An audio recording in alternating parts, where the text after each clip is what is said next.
معراي معار الشاي قاخ اثم عرقي سيترفك ابوي كليت بلاتا ابو زبل قبل لك دوس بعد مسلت عبيني ابوي قبلك تصبيخه تز انا محرايدو انا ود محرايدو لومي كاب ايدي زقالقلك اسب لا كده تفاسك خطر كده من اللي ناقفك حجي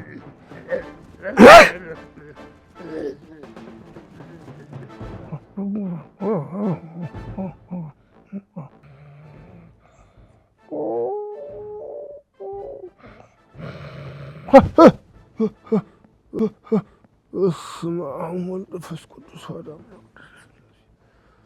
زاومنا تماثل كده أبوي رح عندي خا؟ رح عندي تسقولي ما همني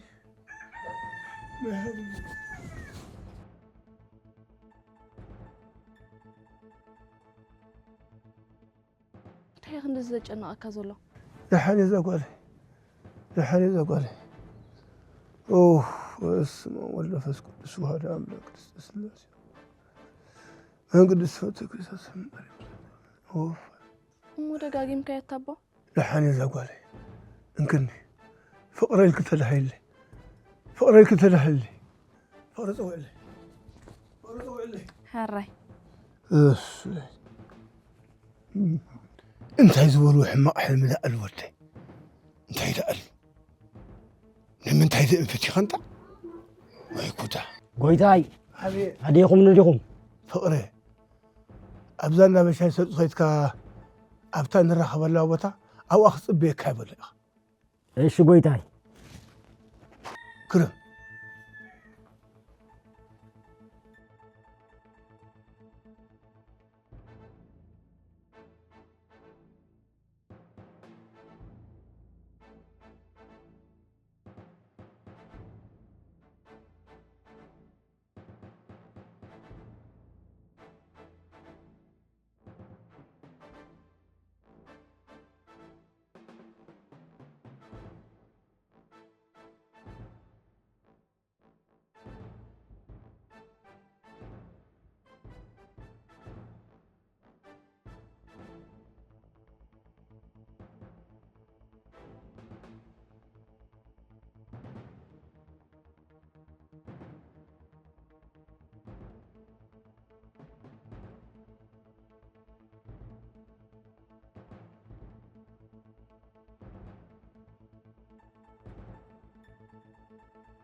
حضركم قيثاي كملكم حاضركم لحد حاضركم مسكن كن حديرو مسجونو خدونو شي قيثاي هي انت هاندا بتاريخ يدعلو بقاحاتو تزاوركمني انا وين فلتكو زرغاغصكو ነገር የልቦ እንተ ሆነ ብጥርጣረ ዘአክል ሎም ለይሲ ሰለብ ከበልኩ ሓዲረ ባህረ አይደቀሰለይ ባህረ ይልኩም እስና ይቀዳ ንሱዳ አፈ ታሪክ ኮይኑ አፈ ታሪክ ስኳ ምስኩል ሰብ ይጸንሕ ይዚ ጉዳይ ዝግን ዘይካይን ዘይካኹም ዝፈልጦ ሰው ከበል ባሻ ከብልብና خلعلسከ ኮፈሉ ሽጎይታ ኮፈል ሽጎይታ ሃይበሉ ባሻ እዚ ቆልዓ ስቂለ ከስተባህለሉ ቀኒየሞ አጋውን ወላ ባሂበለኒ ማን እዩ እትሉልዲ እዋንሱ ብያክ መናለሉ ዋመይ ዘርጎ ነዘዝ ከምጻለ ዝፈርሕ ዘለዎ አንቱም ጎይታና ሉኡላ አትሰኸይቱ በይና ቢሉ ዘፈርከው እንታይ ከዝፈልጥ ኣለዎ ደስ ኣነ ከይነገሮ ኢኹም ሰጊእኩም በአኻ ሳይፈርሕኩም ግን አንድዕሉ ብለብሲቱ ውሽጢ አይቀሰነ ዳርካ ብተደጋጋሚ ኣብ ዝሩባ ሰብ ረክብ ከም ዘሎ ፈሊጥ ከመይ ዝበለ ሰብ ዝረክብ ዘሎ ኸ ሪኤ ወይ ሰሚዐ ዝብል ሰብ ኣሎ ዶ ነቲ ሰብ ፊት ለፊት ሪአየ ዝብል ሰብ ኣይረኸብኩም እንተኾነ ነዞም ደቅና ክቃፀይዎ ይኸዮም ነይረ እቲ ሰብ ገፁ ተሸፈነ ኣይረአኒ እሞ መንዳእ ኮይኑ ንስኻ ንገረኒ እምበረ ንዓኻ ይሕበአካኒ ቅድሚ ሕጂ ደኣ እወይ ነግረኒ ነይሩ እንተሎሚ ግን ተሓቢኡ ሰብ ይረክብ ከም ዘሎ ዋል ሓንቲ ይሰምዓኹ እሞ ከመይ ኣቢልና ደኣ ክንፈልጦ ኢና ክሓብኦ ካብ ደለየ ግን ምናልባት ሽፍታ ዓሲቦ ከይከውን ነዚ እንዴና በኻ መፁ ንስኻ ጠቢብ ኢኻ እሞ መብትሒ ይሰኣነካኒ ስማዕ እሞ እንታይ ተገበርና ይሓይ እዚ ቆልዓ እንተፈሊጡ ውርደተይ መፅያላ ማለት ሰይጣን እዩ ኣብ ቅድሚ ዝዓዲ ይደፍረኒ ስማዕ ኣይትረስዕ ንዓኻ እውን ክምንክለካዩ ኣይገልፈካኒ ተውሳኺተ ኣነ ደኣ ምንታይ ውዒለ ኣነ ቀታል ኣቡየ ንስኻ ግና ርኢኻ ከምዘይረኣኻ ንዓመታት እኳ ሓቢእኸሉ ሕጂ እንተፈሊጡ በኣኻ ይኽጅም ወ ባሻይ ሕጂ ዝብለካ ኣይንቀደም እወ ምፍላጥሲ ኣይፍልጥ እንታይ ግድኹም ከምኡ እንተዝኸውን መውጓዕኒ ነይሩ ዝፃወር ዓቕሊ የብሉ እሞ ፈትየ ዲኹም ሓሲበ ከይቅድመኒ ኢለ እንዳኣለ ንኹሉ ዝኸውን ክንሓስብ ግን ኣይንህፀፅ እዚ ሓሲብኩሞ ዘለኹም ልበይ ኣይተቐበሎን እቲ ዝረኽቦ ዘሎ ሰብ መን ብዘየገድስ ይቀተል ዋዕ እወ ጎይታ ነቲ ቆልዓ ክሪኡ ከሉ እሞ ሓሳባቱ ክምርምረ እየ ክሳብ ሽዑ ግን ግዲ የብልካን ክዕገስ እየ ጥራሕ ግዜ ይትብላዕ ካብዛ መዓልቲ እዚኣ ይሕልፋለ ፀሓይ ቅድሚ ዕራባ ምላሽ ከምፃልኩም ናጀው ስማዕ ኣነ ብጭንቀት ክመውት ኣይኮንኩ ኣይትሸበር ጎይታ ብሩኽ መዓልቲ ፅላላ ክተፅለልኩም ከዓ በዛ ኸይዳነ ምህረት ሕልፍ በሉ ጎይታ ባሻይ ዝብለካ እንደግበር ከመይ ልዩ ጸሎት ንዛዘን ክመፀለያ እንታ ሕራይ ሺ ጎይታይ ስማዕ ትፅቢተይ ካባኻዩ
أبي باشا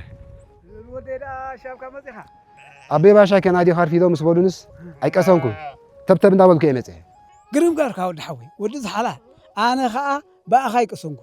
بعد أنت زي قصن ترغيب في كادو بزعب خان تيدا ብዛዕባ ህይወትካ ብዛዕባ ተግባርካ ማለት እንዳልዩ ዝኾነ ደጊም ነርካ ዳእሲ ደም አበይ ክመልስ ኢልካ ምትሳእኻ ናይ ሰብኣይ ተግባር ስለ ዝኾነ ኣይዓንቀጽናካ ግዳ ደሊኻ ኣይተረኽበን ቀቢጽካ ኸዓ መን ኢሉ ወይ ለከ ጥዕም ስማ ረኺብካ ሄደኻ እንታሽለን ወደ ኣበይ ባሻይ ረኺበ ወፀኒ ነቲ ቀቢጽካዮ ዝበልኩም እየ ተቐበልኩ ክሳብ ዕለተ ሞተ ቀታሉ በይ ካብ ምንዳይ ኣይዕርፍኒ ኣበይ ኢልካ ኢኻ ምኽደሊ እንታልኡል ወደ ንዑ ክትደለኸ ህይወት ከይገበርካ ድዩ መሬት ካዕርበካ ህይወት ዳ መዓዝ ዝኸቋሪፀ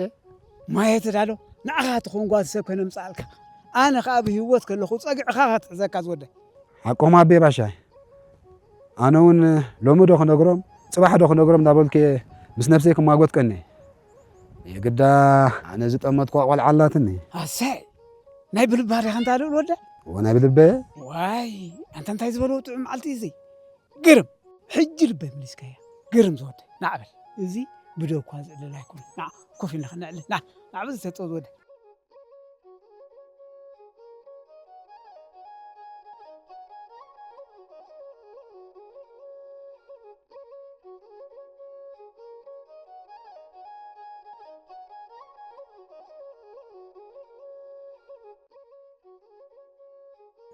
ፍቅረ አቤት ጎይታይ መቸን ንሓደ ጉዳይ ደጋጊመ እንተደይ ጠይቀካ ባዕልኻ ተስልጦ ነገር የለን ስማ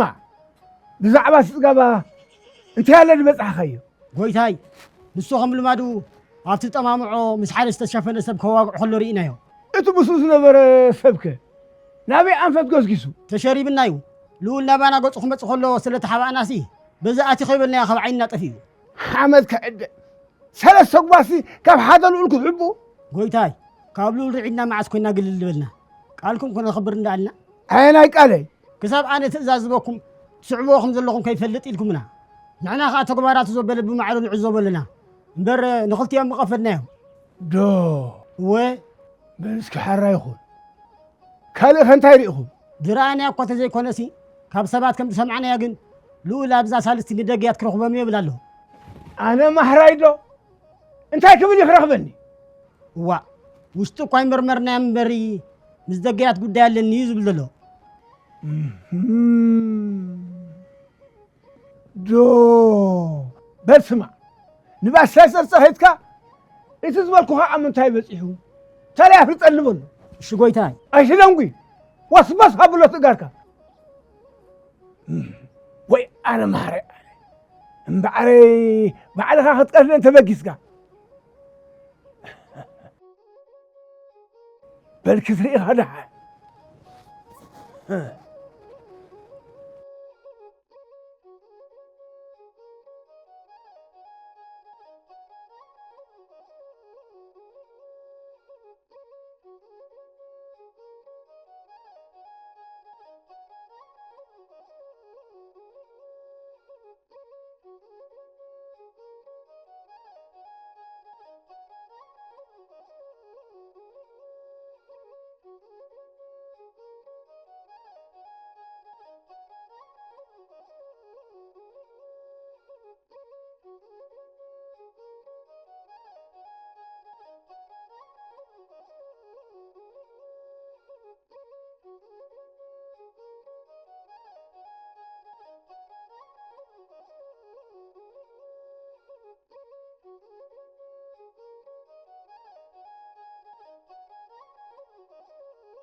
ጎይታይ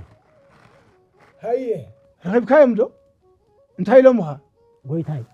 ኣብቲ ኣፍ ደገ ክበፅሕ ቁሩብ ድምፂ ስለ ዝሰማዕኹ ቅድሚ ምእታወይ ቁሩብ ተጠናፂነ እሞ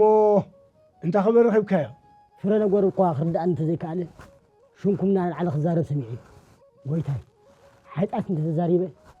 ኣብ ርእሰ ይኹን ተመርገ ከም ዝተረዳእኒ ግን ይሕንሕነልኩም እዩ ነይሩ ወይሎም ኢሉ ይፍክር ነይሩ ኣይተጋግኻን ትኽክል ኢኻ ሰሚዕኻ በሻይ ሰርፀኸ እንታይ በለ ባሻይ ከም ዝበልኹም እቲ ወረ ካብቲ ምፅበየ ላዕሊ ጥዑም እዩ صباح حنجيخ متين كشاب سعوجن لبخو أوديكم رفبولو ويلهم ويزقر بدحرك وقع عندنا فتنسي إن على البياودي خليك سامعيني بل سمع صباح حنجيخم أبتات قول عذر كبلا بوتا أو أترخم يخو كم فقادكم قويتاي عرفت ما قدنا نقول قفت بلنا قبر ملسنا نتايو ناقون دي قدي تقبروا خلقكم سمع لا تقاطوا دي شفان بزي محرت قتلوا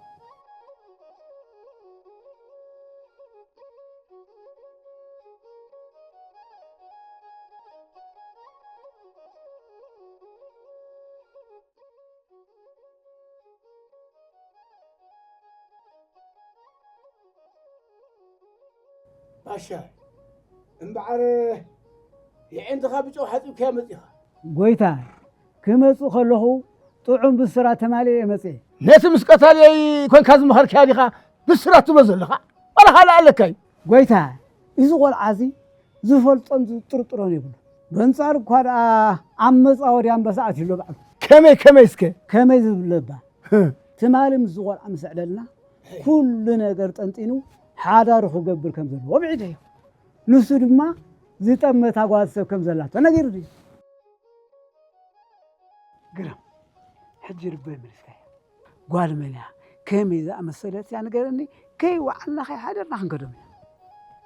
ይገብረልና ዶ ትብሉ እንበርታ ቆልዓዳ ትንሱእ ጓል ደጊያት እያ እዋ ጓል ደገት ማሕራሪ ክንታ ዝበልካ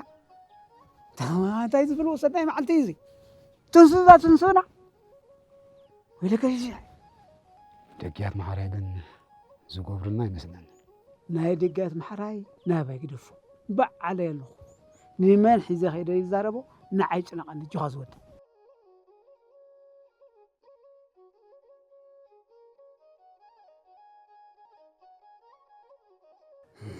دقيات محراي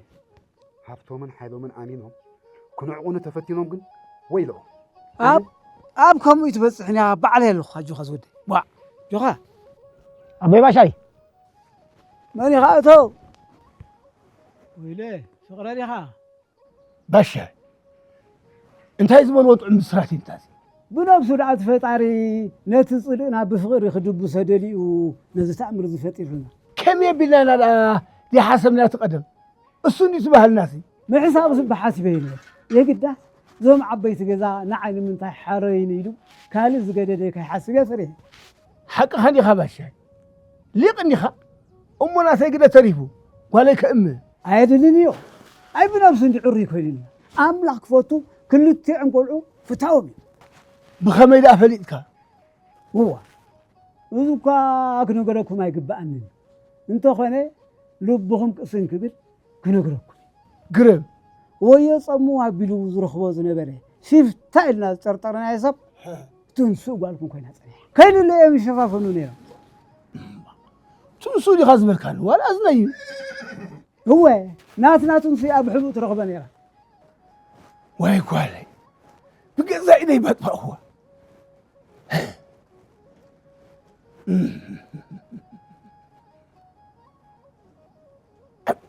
قويتا اي تحقوسكم بديكم واي كوالي واي قولوا لها واي انا كوالي واي كوالي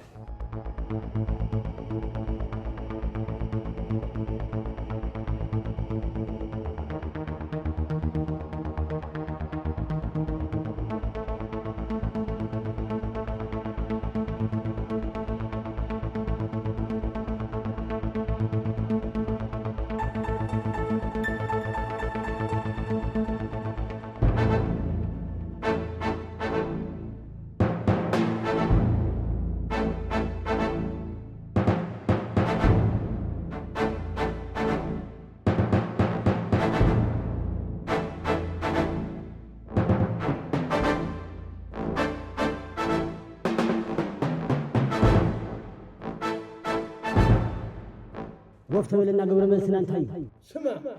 ناس قاطوا الشفان بزي محرس حلو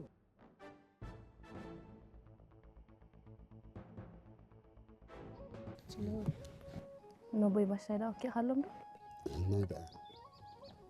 لو من دقيات كتيقوم كيدا مالو نبينهم ديم خدو ትምስናት ከምኡ ዶ ይኮነ ሎሚ ንደጊያት እንፍትሎም ቤት ሽማግለ ሒዝካ ምጻእ ምስ በልዎም ድማ ይቋጸሩ ከምኡ ትወግዒ ድሕሪ ደጊምሲ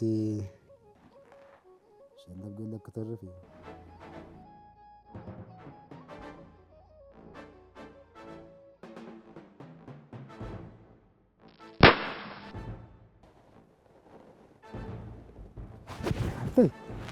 يتي